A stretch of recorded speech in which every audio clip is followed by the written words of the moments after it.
Irmãos, então nós trabalhamos dois conceitos básicos aí. Primeiro, o conceito neotestamentário de pastor não é o de uma pessoa que conserva a totalidade do ministério nas suas próprias mãos, tendo ciúme dele, que esmaga toda a iniciativa dos membros, mas sim de uma pessoa que ajuda e encoraja todo o povo de Deus a descobrir, desenvolver, exercer os seus dons. O fato de não ser o ministério de um homem só, eu trabalhei inclusive a partir do Antigo Testamento. Segundo, é necessário que observemos que nas Escrituras há uma liderança dual, com focos em aspectos específicos no exercício de liderança do povo de Deus. Aí nós vimos tanto o Antigo quanto o Novo Testamento. Terceiro, o Novo Testamento contempla não um único pastor com um rebanho inativo, mas sim tanto uma direção plural quanto um ministério de todos os membros.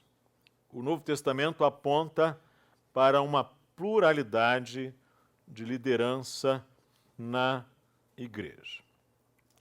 E esta pluralidade eles são chamados de presbíteros ou anciãos. Eu quero que você agora tenha um pouco de paciência, a gente vai ler alguns versos no Novo Testamento. Atos 13, verso 1. Havia na igreja de Antioquia profetas e mestres, Barnabé, Simeão, por sobrenome Níger, Lúcio de Cirene, Manaém, Colasso de Herodes, o tetrarca, e Saulo. Atos 14, verso 23. E promovendo-lhes em cada igreja a eleição de presbíteros, depois de orar com jejuns, os encomendaram ao Senhor em quem haviam crido. Atos 15, verso 4.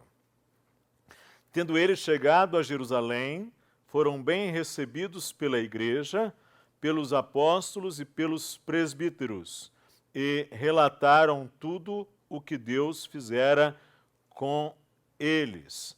Atos 20, verso 17. Atos 20, 17, o texto diz assim: de Mileto mandou a Éfeso chamar os presbíteros da igreja. Atos 20, 28. Atendei por vós e por todo o rebanho, sobre o qual o Espírito Santo vos constituiu bispos, para pastoreardes a igreja de Deus, a qual ele comprou com o seu próprio sangue. Filipenses capítulo 1, verso 1. Filipenses capítulo 1, verso 1. Diz assim: Paulo e Timóteo, servos de Cristo Jesus, a todos os santos em Cristo Jesus, inclusive bispos e diáconos que vivem em Filipos. 1 Tessalonicenses 5, verso 2. Verso 12, perdão. Agora vos rogamos, irmãos, que acateis com apreço os que trabalham entre vós e os que vos presidem no Senhor e vos admoestam. Tito 1, verso 5. Carta de Paulo a Tito, capítulo 1, verso 5. Por esta causa te deixei em Creta, para que pusesses em ordem as coisas restantes, bem como em cada cidade constituísses presbíteros, conforme te prescrevi. Hebreus 13, 17. Diz assim, Hebreus 13, verso 17. Obedecei aos vossos guias, e sede submissos para com eles, pois velam por vossa alma, como quem deve prestar contas, para que façam isto com alegria e não gemendo, porque isto não aproveita a vós outros. Verso 24, saudai todos os vossos guias, bem como todos os santos. Tiago 5,14. Tiago 5,14 vai dizer assim: está alguém entre vós doente, chame os presbíteros da igreja, e estes façam oração sobre ele, ungindo com óleo em nome do Senhor. 1 de Pedro, o texto que lemos no início, capítulo 5, versos de 1 a 3, diz assim: Rogo-vos, pois, aos presbíteros que há entre vós, eu, presbítero, como eles, e testemunha dos sofrimentos de Cristo, e ainda co-participante da glória que há de ser revelada. Pastoreai o rebanho de Deus que há entre vós, não por constrangimento, mas espontaneamente, como Deus quer, nem por sorte da ganância, mas de boa vontade, nem como dominadores os que vos foram confiados, antes tornando-vos modelos do rebanho. Vamos ficar nessas referências.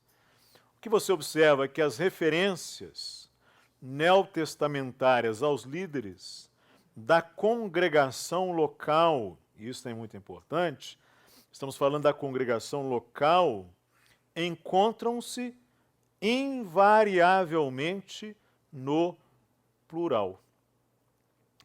A despeito do seu nome, aqui eles são chamados presbíteros, não eram necessariamente pessoas idosas, não é?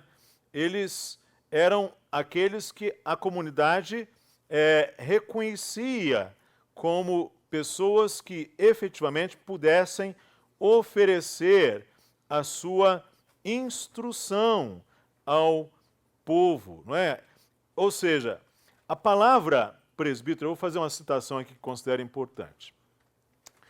A palavra presbítero, amplamente conhecida na literatura, é a tradução literal do vocábulo grego presbíteros, sênior no latim, que é comparativo de superioridade presbis, velho ou ancião.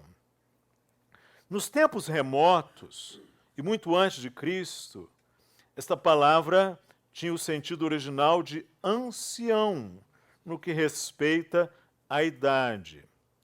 Posteriormente, ainda antes de Cristo, superou o aspecto restrito de idade cronológica e adquiriu o sentido de ancião. Então, ancião e presbítero é a mesma coisa, é apenas a presbítero é a forma grega da palavra ancião, no que respeita à experiência, à idade, vida mental, vida moral e vida espiritual.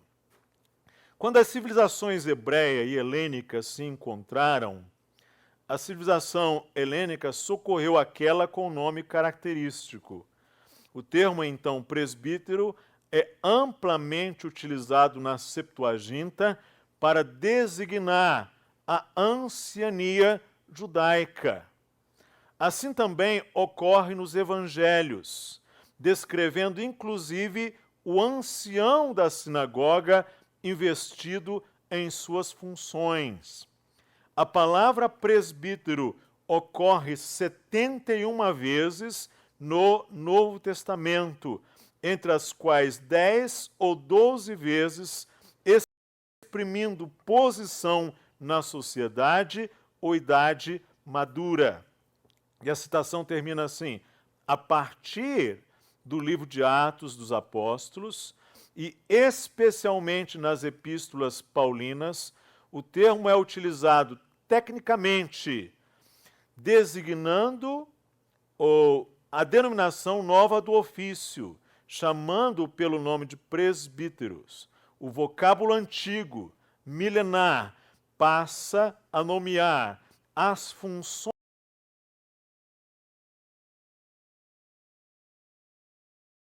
características na igreja cristã, constituindo deste modo um divisor de águas na terminologia neotestamentária. Abra agora 1 Timóteo 5, verso 17. 1 Timóteo 5, verso 17. O apóstolo vai dizer aí: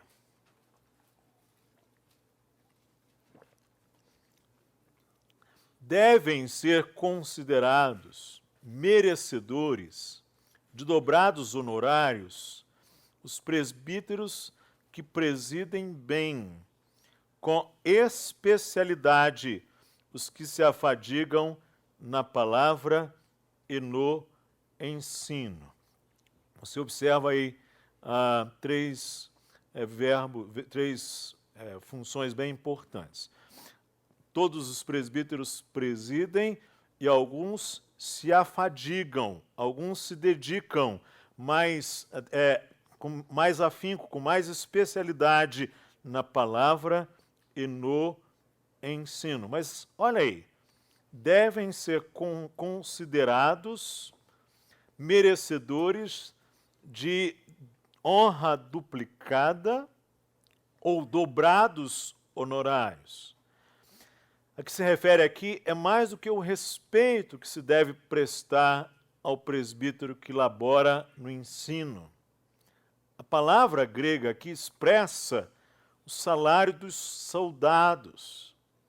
Também as citações que seguem dão sustento a este ponto de vista, quando diz assim: não amordaces o boi quando pisa o trigo. O apóstolo vai dizer: e o trabalhador é digno do seu salário. Ele vai dizer aí no verso 18. Este texto descreve a posição dos presbíteros. A sua função é presidir, exercer liderança em cada congregação. Quer dizer que exerce uma supervisão geral sobre os seus negócios, de modo um tanto quanto análogo àquela supervisão exercida pelos anciãos numa sinagoga judaica. Primeiro, Romanos 12, verso 8, o apóstolo vai dizer assim, Romanos 12, 8, ou que exorta, faça com dedicação, o que contribui com liberalidade, o que preside com diligência. Também 1 Tessalonicenses 5, verso 12, ele vai usar este mesmo verbo, presidir, 5, verso 12. Agora vos rogamos, irmãos, que acateis com apreço os que trabalham entre vós e os que vos presidem no Senhor e vos admoestam. Em segundo lugar, aqui o texto de Paulo a Timóteo, ele refere-se àqueles anciãos nas congregações locais que se afadigam na palavra e no ensino. E presumivelmente porque eles dedicam mais do seu tempo e das suas energias em sua função. Então, este é, em resumo, o modelo de trabalho pastoral que está no Novo Testamento. Se você for a Atos capítulo 6, verso 4, vai dizer assim: nós nos consagraremos à oração e ao ministério da palavra. Efésios 4, texto que eu gostaria de ter tempo, se puder, para dedicar alguma atenção a ele, mas ao final, Efésios 4, 11, 12, diz: e ele mesmo concedeu uns para apóstolos, outros para profetas, outros para evangelistas e outros para pastores e mestres, com vistas ao aperfeiçoamento dos santos, para o desempenho do seu serviço, para a edificação do corpo de Cristo. Hebreus 13, 17. Penso que já lemos esse versículo, mas vale a pena reler. Obedecei aos vossos guias, sede submissos para com eles, pois velam por vossa alma, como quem deve prestar contas, para que façam isso com alegria e não gemendo. Porém, irmãos, apesar de que a gente observa aí que o Novo Testamento contempla uma pluralidade de liderança, nós corremos o mesmo risco de Moisés, de querer fazer tudo sozinho. Todavia, esse não é o caminho. A igreja não é apenas um membro. A igreja é um corpo composto de muitos membros. Logo, é o corpo que deve funcionar. Assim sendo, que a liderança pastoral deve almejar é o funcionamento de todo o corpo. É este ministério dos santos, como diz o apóstolo Paulo aos Efésios. Mas sobre isto, eu penso que o pastor Franklin vai dedicar hoje à tarde uma atenção mais prática ao exercício propriamente dito do presbitério ou do pastorado. O quarto princípio básico: é necessário que observemos o conselho de Paulo a Timóteo. E o que de minha parte ouviste, através de muitas testemunhas, isso mesmo transmite a homens fiéis e também idôneos para instruir a outros. Essa expressão do apóstolo, 2 Timóteo 2, verso 2.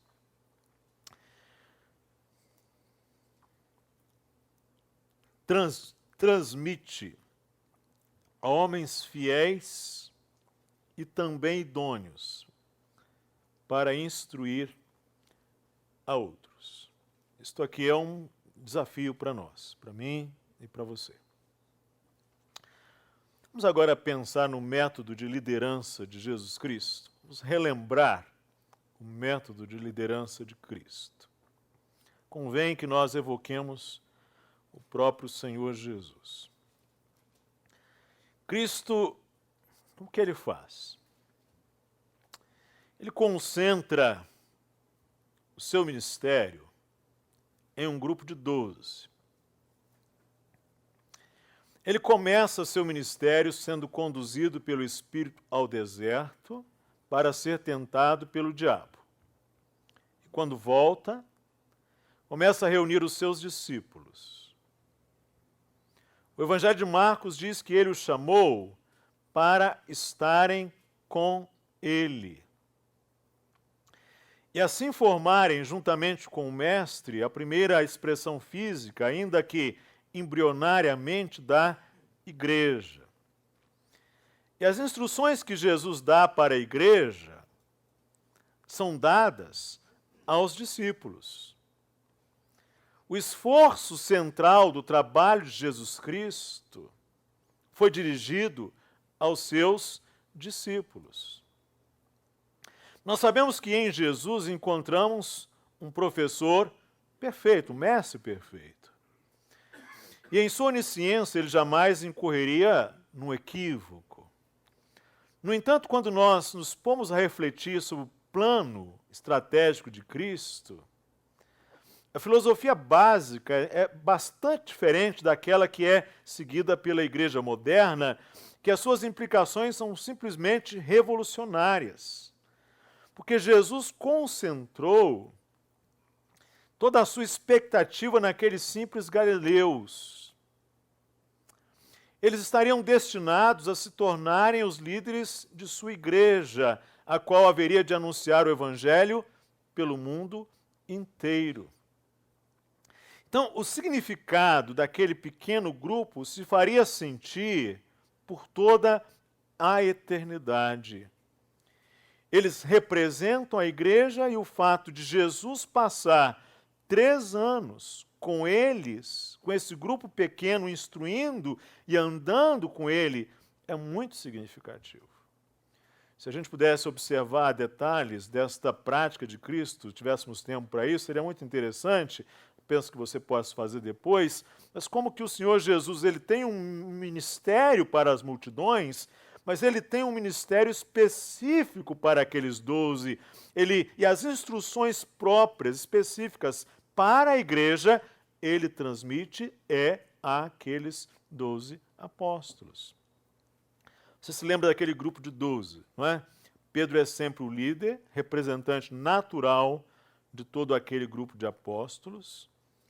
Nas listas dos 12, o nome de Pedro é sempre o primeiro. Os primeiros 4 nomes daquela lista eram aqueles mais presentes com o Senhor, como é o caso de João e Tiago. E o último nome é, sem exceção, o de Judas Iscariotes. Então você observa que o Senhor Jesus Cristo, apesar de ter um ministério amplo, e diga-se de passagem, bem amplo. Ele entendeu que ele deveria priorizar o seu investimento naqueles homens que fariam reproduzir o seu ministério e dariam, inclusive, liderança à igreja. Ou seja, ele capacitou aqueles líderes. Ele é um modelo de Paulo, aliás. Quando Paulo diz a Timóteo: o que de minha parte ouviste através de muitas testemunhas, isso mesmo transmite a homens fiéis e também idôneos para instruir a outros. A gente pode dizer que o apóstolo Paulo, ele espelhou ali o ministério de Jesus Cristo. Segundo, vamos pensar um pouco na prática do ministério paulino e suas orientações aí nas epístolas pastorais. Irmãos, se pudesse dar um conselho, daria que não há como estudar o papel da liderança na igreja sem estudar as epístolas pastorais. As epístolas pastorais, gente, elas são o manual para a liderança na igreja. Aliás, elas têm esse nome por isto. Se nós quisermos realmente implementar uma filosofia bíblica de liderança na igreja, nós precisamos ir às epístolas pastorais. 2 Timóteo 2, verso 2, texto que estamos considerando: e o que de minha parte ouviste, através de muitas testemunhas, isso mesmo transmite a homens fiéis e também idôneos para instruir a outros. Você está observando? O que o apóstolo Paulo quer é que Timóteo não negligencie esse ministério, ou seja, que no seu ministério de ensino, observou aqui, o apóstolo está falando: Timóteo, enquanto você exerce o seu ministério de ensino, você procura homens fiéis e idôneos que também possam realizar essa tarefa de instruir a outros. E os homens que Paulo tinha em mente deveriam ser, primeiramente, então, ministros da palavra, cuja função principal é ensinar. Eles seriam anciãos cristãos, com a responsabilidade de, à semelhança dos anciãos judeus, preservar a tradição, a palavra que o apóstolo Paulo usa aqui, eu cito entre aspas, um bom depósito. Tais são os dispenseiros de Deus, como o apóstolo escreve a Tito, né? A primeiro verso 7, ele vai dizer assim: porque é indispensável que o bispo seja irrepreensível como despenseiro de Deus, como aquele que é mordomo, ecônomo, não é? Aquele que distribui os bens da casa do seu Senhor. Porque tanto a família de Deus como a verdade de Deus foram confiados a estes homens. E o requisito fundamental para o despenseiro está lá em 1 Coríntios 4, versos 1 e 2. Né? Assim, pois, importa que os homens nos considerem como ministros de Cristo e despenseiros do mistério de Deus. Ora, além disso, o que se requer dos despenseiros é que cada um deles seja encontrado fiel. Então veja você aí, o requisito fundamental para o despenseiro é a fidelidade. Domingo, pregando em Daniel, tentava estabelecer uma relação entre fé e fidelidade, e esses dois conceitos não podem ser divorciados jamais. Nas Escrituras, particularmente no Antigo Testamento, você quase nem ouve a palavra fé, embora a doutrina, o sentido da fé lá está, mas você ouve muito o sentido de fidelidade. Devem ser homens fiéis. Além disso, devem ser também homens idôneos para ensinar a outros. idôneos aqui não é apenas aquela habilidade pedagógica, aquela habilidade didática, embora a palavra pareça abranger isso também, mas idôneos aqui é idoneidade no sentido de autoridade, de poder, de uma vida que realmente corresponda ao ensino da palavra do Senhor. Ou seja, uma idoneidade no sentido de estar habilitado para aquela função, na medida em que não haja inconsistência, incoerência entre aquilo que é ensinado e a vida que é praticada, a vida que se tem diante de si. Porque o principal padrão ali é que o ensino seja verificado através de um modelo, de um exemplo. Então, que sejam também idôneos para ensinar a outros. E aqui também, claro, além do caráter, a capacidade de ensinar. Eles devem ser aptos para o ensino. Penso que à tarde isso vai ser mencionado, mas convém, a palavra grega didaktikoi, não é? Palavra usada por Paulo em relação aos candidatos ao ministério aqui, em 1 Timóteo 3, verso 2.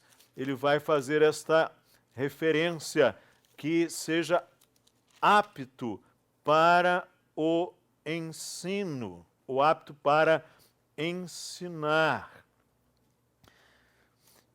É desta forma, então, irmãos, que se dá idealmente a transmissão da doutrina dos apóstolos, passada de mão em mão, uma tocha olímpica. Esta tradição apostólica, este bom depósito, é a fé bíblica em rigor. A tradição aqui é a fé bíblica. E apenas ela, diga-se de passagem, pois o que a igreja deve transmitir de geração em geração deve ser a fé bíblica, nada mais, nada menos. É a fé bíblica, é a fé apostólica. Foi o mesmo apóstolo quem relembrou a Timóteo que a igreja é a coluna e baluarte da verdade. Portanto, qual o propósito de Cristo ao dar pastores à sua igreja? Qual é o propósito? Isso então me leva para a parte final da minha palavra aqui. É que através do ministério da palavra exercido pelos pastores, a palavra bíblica, por mais que você se incomode com ela, é exatamente presbíteros, ela é a palavra mais frequente no Novo Testamento para descrever os líderes das congregações locais. A palavra pastor é bem rara, o que se tem lá é presbíteros mesmo. A finalidade é que, através do ministério exercido por eles, todo o povo seja equipado para os ministérios variados. Isto será de um grande benefício para aqueles que exercem o seu ministério com fidelidade, assim como para aqueles que o recebem. Pois, por meio dessa dinâmica, a igreja se torna cada vez mais saudável e madura. Então, deixe eu dizer, em rigor, o tamanho do ministério de um pastor, irmãos, eu acho que você precisa adquirir isso para você. O tamanho do seu ministério não é medido pelo número de pessoas a quem você serve diretamente. O tamanho do ministério de um pastor é medido pelo número de pessoas servidas pelos santos a quem ele serve. Ou seja, você tem que se ver reproduzido da mesma maneira que Jesus Cristo se viu através dos seus apóstolos. Em outras palavras, o seu ministério, o alcance do seu ministério se dá através daquelas pessoas que são atingidas pelas pessoas a quem você serve diretamente. Ou seja, a quem você serve e a quem você equipa para o seu ministério. Vamos nos lembrar, então, a este propósito, do conselho que Moisés recebeu do seu sogro Jetro. Não é isso? Sirva a essas pessoas, ofereça uma instrução geral a elas, e elas vão irrigar, elas vão drenar este ensino. Tomemos como exemplo o próprio Senhor Jesus Cristo, o apóstolo Paulo. O ministério de Paulo em Éfeso é um ministério muito interessante. Não sei se vocês estão lembrados, Paulo tem contato com Éfeso na segunda viagem missionária, é um contato breve, mas é na terceira viagem que Paulo vai ficar lá em Éfeso por anos ali, não é? E ele é interessante, gente. Éfeso é uma porta de entrada da Ásia Menor. Paulo vai ensinar ali na escola de Tirano durante um bom tempo, diuturnamente ele vai fazer isto. E é muito interessante que através do ministério de Paulo em Éfeso, que a palavra do Senhor vai chegar até outras cidades de toda a Ásia, a atual região da Turquia, não é? Através de toda a Ásia. E se você perceber, por exemplo, no Novo Testamento, algumas cidades como Laodiceia, cidades como a própria Colossos, Paulo nunca, pelo menos não que saibamos, nunca esteve em Colossos. Nunca.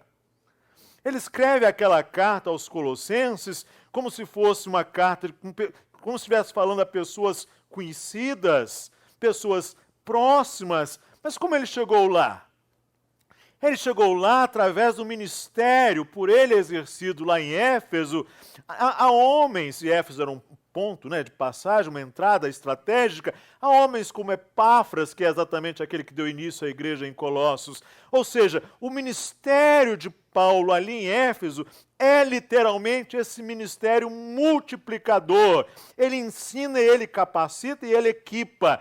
E você então percebe que toda a Ásia, e o apóstolo, Atos faz referência a isso, né? Em toda a Ásia se fez conhecida a pregação do Evangelho, não porque Paulo foi lá pessoalmente, mas porque ele preparou pessoas para que pudessem efetivamente realizar o seu ministério, reproduzir o ministério. Deixa eu então reler algumas expressões da palavra do Senhor. O apóstolo Paulo diz aos pastores de Éfeso: cuidai, pois, de vós mesmos, de todo o rebanho sobre o qual o Espírito Santo vos constituiu bispos, para apacentardes a igreja de Deus que ele adquiriu com o seu próprio sangue. A igreja de Deus que ele adquiriu com o seu próprio sangue. Deus com sangue.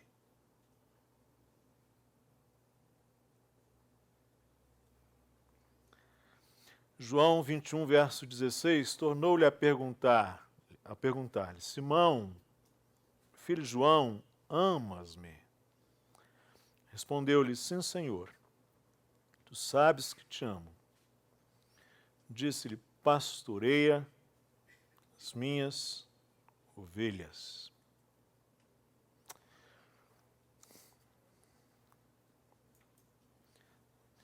Irmãos, nós não estamos na igreja para edificar o nosso reino. Isto é o ministério de Jeroboão, edificar o seu próprio reino. Nós estamos na igreja para pastorear as ovelhas do Senhor. Apóstolo Pedro: apacentai o rebanho de Deus, que que está entre vós, não por força, mas espontaneamente, segundo a vontade de Deus, nem por torpe ganância, mas de boa vontade. Posso usar esse minuto final para, obviamente não dará tempo para nós considerarmos o que diz aí Efésios capítulo 4, mas eu gostaria de pedir que você leia comigo Efésios 4, 11 e 16.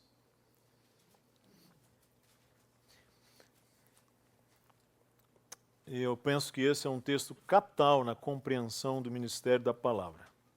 É uma pena nós não termos tempo para examiná-lo, mas diz assim: ele mesmo concedeu uns para apóstolos, outros para profetas, outros para evangelistas e outros para pastores e mestres, com vistas ao aperfeiçoamento dos santos para o desempenho do seu serviço, para a edificação do corpo de Cristo, até que todos cheguemos à unidade da fé e do pleno conhecimento do Filho de Deus, à perfeita varonilidade, à medida da estatura da plenitude de Deus, para que não mais sejamos como meninos agitados de um lado para outro e levados ao redor por todo o vento de doutrina, pela artimanha dos homens, pela astúcia com que induzem ao erro, mas seguindo a verdade em amor, cresçamos em tudo, naquele que é a cabeça, Cristo, de quem todo o corpo, bem ajustado e consolidado pelo auxílio de toda a junta, segundo a justa cooperação de cada parte, efetua o seu próprio aumento para a edificação de si mesmo em amor. Tenho ensinado nesse texto 3 pontos importantes. O apóstolo Paulo fala aqui de um ministério de todos os santos, de uma diaconia de todos os santos. Ele vai dizer assim: todo o corpo, ligado pelo auxílio de todas as juntas, segundo a justa operação de cada parte, faz o aumento do corpo, ou o crescimento do corpo. Em outras palavras, o que o apóstolo está dizendo aqui é que há um ministério que todos os santos devem estar envolvidos. Há um trabalho, há um serviço de todos os santos. A igreja não é como ir ao Morumbi, em que a gente assiste 24 pessoas assentadas, jogando, não é? 24? 22, não é? Ainda são 22. E o restante estão lá na arquibancada gritando, vai, vai, vai, não é? E reclamando. E a igreja não é isto, gente. Alguém perguntou o seguinte, alguém perguntou a um treinador de futebol muito experiente, qual a contribuição do futebol profissional moderno para a forma física? E todos aguardavam ali uma resposta longa, e ele respondeu da seguinte maneira: eu defino o futebol como 22 homens no gramado que precisam desesperadamente de descanso, e 50 mil pessoas no estádio que precisam desesperadamente de exercício. Olha, a palavra de Deus diz que é preciso um ministério de todos os santos. Segundo, que é preciso que esses santos sejam aperfeiçoados. Observe aí, com vistas ao aperfeiçoamento dos santos para o serviço no corpo de Cristo. Essa expressão aqui, aperfeiçoamento, é exatamente o alvo do ministério pastoral na igreja. O que ele precisa fazer é isto: trazer este trabalho de amadurecimento, de aperfeiçoamento. Ou seja, aquilo que o apóstolo Paulo vai dizer que nós devemos almejar é este aperfeiçoamento dos santos. Você se lembra que Paulo diz a Timóteo: tu, porém, permanece naquilo que aprendeste e de que foste inteirado, sabendo de quem o tens aprendido, e que desde a tua meninice sabes as sagradas Escrituras, que podem fazer-te sábio para a salvação pela fé que há em Cristo Jesus. Toda a Escritura é divinamente inspirada e proveitosa para ensinar, para redarguir, para corrigir, para instruir em justiça. Você é capaz de completar a parte final? A fim de que o homem de Deus seja o quê? Perfeito. E perfeitamente? É a mesma palavra grega, a mesma origem que está lá em Efésios. Ou seja, de alguma maneira é através do ministério da palavra do Senhor que os crentes são habilitados para esse serviço. Determinado pastor argentino utilizou uma comparação muito interessante. Ele diz: na maioria das famílias, o primeiro filho já tem 2 ou 3 anos de idade quando nasce o segundo. E quando vem o terceiro, o segundo já está caminhando. E o primeiro quase na época de entrar para a escola. Dificuldades surgem quando na igreja o segundo filho nasce e o primeiro ainda é bebê. Quanto maior o número de crianças que nasceram na igreja, maior é o número de fraldas que um pastor tem para trocar ao mesmo tempo. Mas na linguagem bíblica, a igreja não é um berçário, nem um orfanato, é uma família, é um exército, é um corpo, é um organismo vivo e um rebanho de ovelhas que dão à luz e ministram cuidados aos seus filhotes. Gente, tempos atrás eu conduzi um culto de ação de graças pelos 80 anos de uma senhora. Ela gerou 10 filhos. Ela tinha, à época, 37 netos e 27 bisnetos. Naquela época, a sua família contava, então, com 74 integrantes, sem contar genros, noras, agregados, etc. Diante de alguns anos, nesta proporção, a sua família passará a centenas. Se nós lhe perguntássemos assim, como foi que a senhora conseguiu criar uma família tão numerosa? Isto é, alimentar todos eles, vesti-los, dar boa educação escolar, profissões as mais variadas. Ela nos responderia o seguinte: eu não criei a todos, criei apenas 10. Este mesmo processo deve ser aplicado na igreja. Entretanto, na concepção de alguns, um pastor tem que ministrar todos os cuidados, em todos os sentidos, a todos os membros. Isto traz em si uma grande dificuldade, a igreja perde a sua característica essencial de família, para mais se assemelhar a um orfanato ou um show de auditório em que o pastor é o manager, ele é o showman, o businessman, sei lá. Terceiro, o apóstolo Paulo fala aqui, primeiro ele fala que todos os santos devem ter o seu serviço. Segundo, ele fala que para que esses santos realizem o seu serviço, eles precisam ser aperfeiçoados. Mas ele vai dizer em terceiro lugar, para que os santos sejam aperfeiçoados, é preciso que haja um ministério de aperfeiçoamento.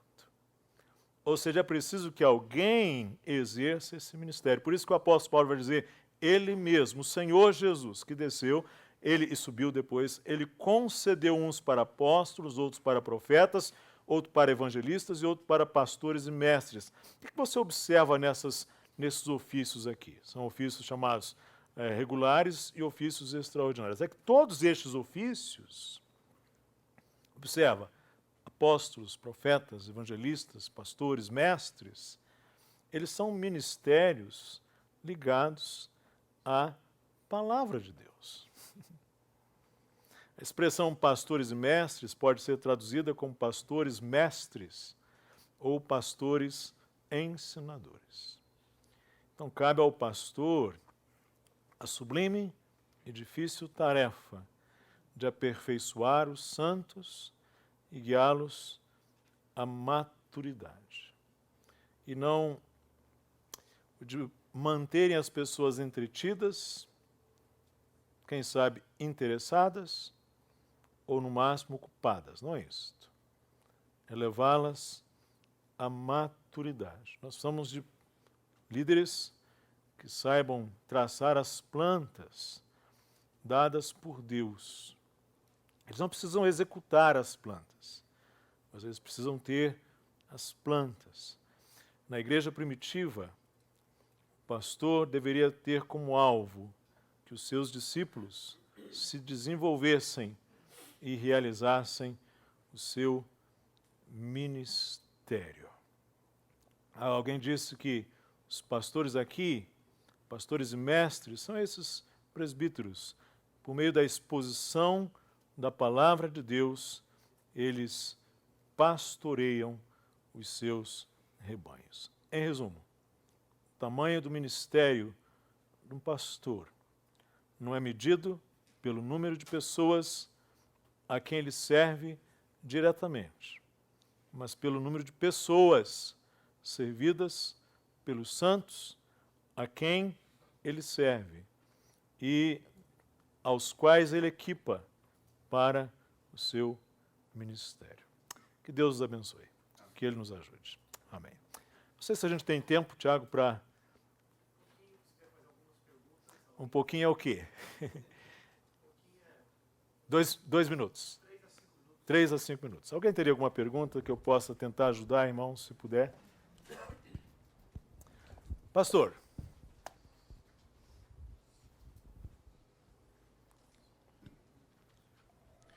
Pastor, nós encontramos Jesus no Evangelho ensinando para homens, mulheres e crianças. O presbiterato hoje, se a gente escolhesse na visão da anciania, atenderia essa necessidade? Deve atender. A questão é, na verdade, a função do presbitério é capacitar pessoas para ensinar as famílias de modo geral. O que a gente não pode esquecer, pastor, é o seguinte. De um modo geral, o povo de Deus é formado por famílias. Famílias completas, famílias nucleares, famílias incompletas, não é? Pessoas que se convertem, às vezes, a despeito da família, às vezes contra as famílias. O ministério pastoral, o ministério do presbitério, deve objetivar ensinar a todas as pessoas na igreja. Vamos lá. Isso diz respeito ao ensino todo, desde os anciãos até as crianças. Domingo eu estarei pregando na minha igreja, amanhã estarei dirigindo a minha classe, pregando 2 vezes. Eu não vou estar conduzindo a classe das crianças, não vou estar no berçário, não vou estar falando para os juniores, não vou estar falando para os adolescentes, não vou estar falando na nossa frente missionária, aquele irmão lá que é seminarista vai estar falando, não vou estar falando na congregação, são outros irmãos lá, em Indaiatuba, 250 quilômetros, eles vão estar dirigindo.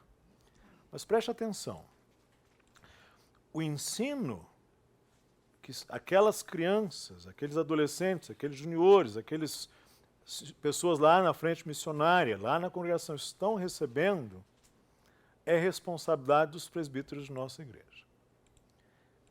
Nós não podemos jamais dizer assim, que se eles ensinam alguma coisa errada lá àquelas crianças, isto não é minha responsabilidade. Isto é nossa responsabilidade. Acompanhar o ensino na igreja é papel vital daqueles que presidem a igreja, dos pastores da igreja. Se o pastor falhar nisto, ele falhou a sua tarefa mais essencial, de ser guardador, de ser supervisor do ensino da palavra de Deus na sua congregação. O pastor jamais pode dizer que se a heresia entrou na igreja, se o ensino errado entrou na igreja, isso não é responsabilidade dele. É, primeiramente, responsabilidade dele. Inclusive, o que é ensinado às suas crianças, aos seus menores, aos seus bebês, é responsabilidade. Ou seja, de alguma maneira, nós somos responsáveis pelo ensino da igreja de um modo geral. E não há como abrir mão disso. encontrar mecanismos para que isso se operacione em termos práticos é o nosso desafio. Aliás, esta é uma razão porque você não pode fazer essa tarefa sozinho. Mais uma razão.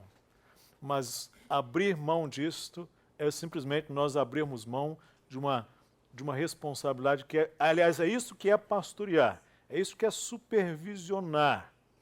Sem esta, nós falhamos, podemos estar fazendo tudo, mas estamos falhando no aspecto básico que é do pastoreio. Não sei se ajudei. Pastor Gilson, Sim? aqui atrás eu vou fazer uma pergunta que veio da internet, aí a gente vai precisar encerrar. Ok.